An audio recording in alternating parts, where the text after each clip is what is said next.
प्रधानमंत्री नरेंद्र मोदी, जयंत चौधरी और मुख्यमंत्री योगी आदित्यनाथ की आज मेरठ में होने वाली रैली से पहले पुलिस प्रशासन ने अपनी कमर कस ली है।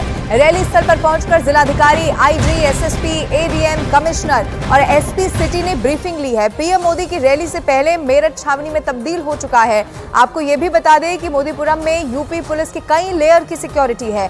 आज करीब 3 बजे का वो वक्त होगा जब प्रधानमंत्री नरेंद्र मोदी मेरठ पहुंचने वाले हैं और यहां से ही शुरुआत चुकी होने वाली है, तो यहां पर किसी भी रूप में कोई चूक ना होने पाए, ये सुनिश्चित किया गया है। बाकायदा ब्रीफिंग इसको लेकर जो बड़े अधिकारी हैं वो खुद लेते हुए दिखाई दें। आपको ये भी बता दें कि मोदीपुरम में तो यूपी पुलिस की कई लेयर की बैरिकेडिंग अभी से ही हो चुकी है। आज करीब 3 बजे का वो वक्त होगा जब मेरठ पहुंचने वाले हैं प्रधानमंत्री। मेरठ से अरुण गोविल को प्रत्याशी बनाया गया है और ये बहुत बड़ा मास्टर स्ट्रोक भी भारतीय जनता पार्टी का देखा जा रहा है। अब ऐसे में एक बड़ी रैली मेरठ में ही होने वाली है।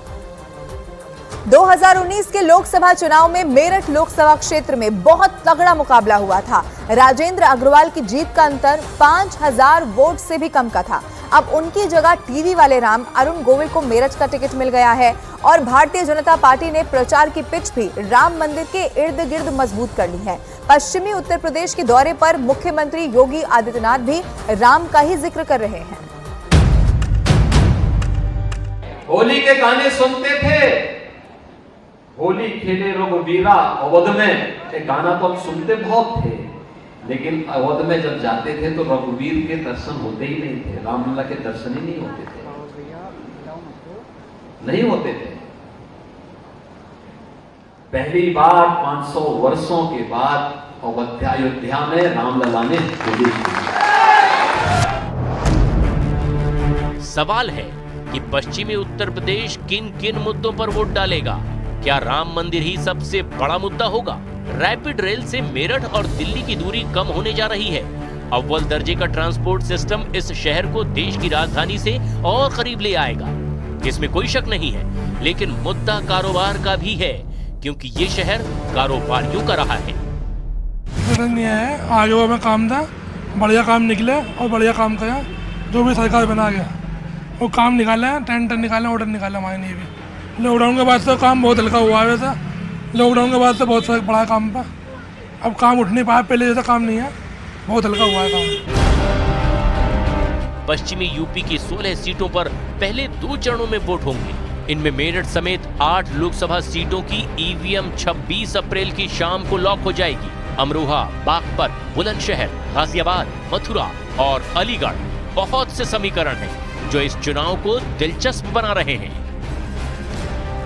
और आइए अब सीटों का ये गणित यहां पर समझते हैं। पश्चिमी उत्तर प्रदेश में लोकसभा की 28 सीटें यहां पर आती है। ये आंकड़े मेरे पीछे जो हैं गौर से देख लीजिए। इस इलाके में जाट और मुस्लिम के साथ दलित वोट निर्णायक माना जाता है। साथ ही पश्चिमी यूपी का जिक्र यहां पर किया जा रहा है। 26% मुसलमान यहां पर वोटर्स हैं, साथ ही जाट 20% है और दलित वोटर्स का जिक्र करें तो ये 25% से ज्यादा है। 2019 का भी जिक्र कर लेना जरूरी हो जाता है। ये आंकड़े आपके सामने हैं, जहां लोकसभा चुनाव में यहां बीजेपी ने 19 सीटें यहां पर जीती थी। 4 सीटें जो हैं वो समाजवादी पार्टी के खाते में आई थी, जबकि बीएसपी को देखिए 5 सीटें यहां पर हासिल हुई। और अब बीजेपी चाहेगी कि वो 2014 वाला प्रदर्शन दोबारा से दोहराए, जब उसने पश्चिमी उत्तर प्रदेश की 28 सीटों में से 24 सीटें सीधे सीधे अपने नाम कर ली थी। पश्चिमी उत्तर प्रदेश में जाटों के मोहल्ले में क्या माहौल है? पश्चिमी उत्तर प्रदेश के लोगों के दिलों में कौन है?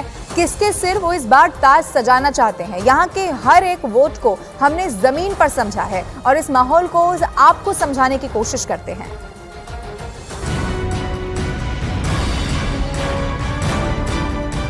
यह है मेरठ बागपत सीमा का रोहटा गांव। यहाँ पर आरएलडी और बीजेपी के कार्यकर्ता एक साथ बैठे हैं। जब से पूर्व प्रधानमंत्री चौधरी चरण सिंह को भारत रत्न दिए जाने का ऐलान हुआ, न सिर्फ राष्ट्रीय लोकदल बीजेपी के करीब पहुंची, बल्कि जमीन पर उनके समर्थक भी बीजेपी के साथ आ चुके हैं। ये जो गठबंधन हुआ है सर, तो क्या लगता है कहीं न कहीं जाटों के हित को साधने के लिए हुआ है या पश्चिमी उत्तर प्रदेश में एक नई ताकत को देने के लिए हुआ है? पश्चिमी उत्तर प्रदेश में एक नई ताकत को देने के लिए हुआ। कैसे? इसमें भाई दोनों संगठन मिलकर काम करेंगे, बीजेपी का और लोकदल का जो है, और हम लोग सरकार में रहेंगे। सरकार में जो है हमारे लोगों के काम होंगे, किसानों के काम होंगे, हमारी आवाज़ जो है दिल्ली में बैठ के हमारे जो सांसद बनेंगे वे हमारी आवाज़ उठाएंगे। ये इसीलिए गठबंधन बना, इसीलिए जो है बड़ा। पश्चिमी उत्तर प्रदेश की सड़कें, यहाँ की गलियां, यहाँ के मोहल्ले, यहाँ की चौपाल। ग्राउंड रिपोर्ट के दौरान जितनी गहराई में जाओ, बातें और भी ज्यादा पता चलती हैं। सबसे ज्यादा चर्चा बागपत, मेरठ, मुजफ्फरनगर की सीटों की हो रही है। बीजेपी जानती है कि जाटों का वोट कितना अहम है और अब तो आरएलडी भी साथ है। मुजफ्फरनगर में योगी आदित्यनाथ ने राम मंदिर का जिक्र किया तो शामली में राम मंदिर के साथ चौधरी चरण सिंह की भी बात की। अयोध्या में प्रभु रामलला का भव्य मंदिर का निर्माण और आजादी के उन सभी बंदों का सम्मान किस रूप में हुआ है।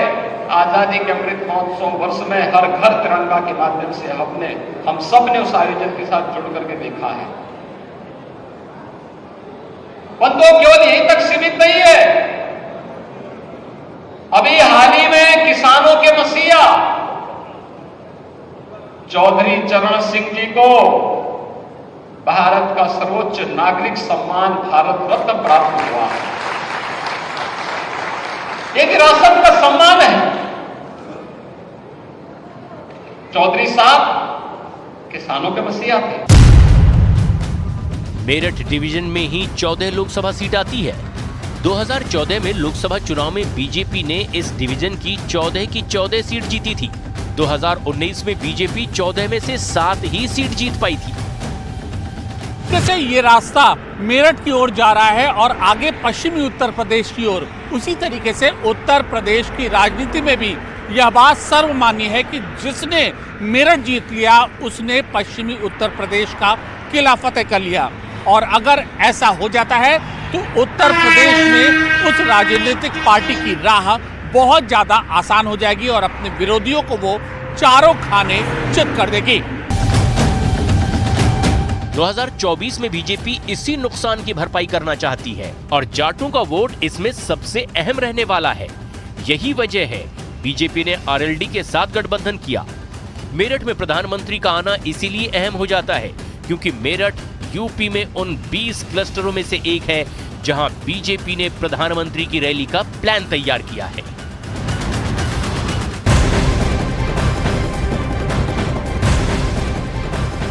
और आज दिल्ली के रामलीला मैदान में इंडिया की 28 राजनीतिक पार्टियां केंद्र सरकार के खिलाफ लोकतंत्र बचाओ रैली करने वाली हैं। अरविंद केजरीवाल की गिरफ्तारी के बाद आयोजित इस रैली को विपक्ष की एकजुटता के तौर पर देखा जा रहा है, तो दूसरी तरफ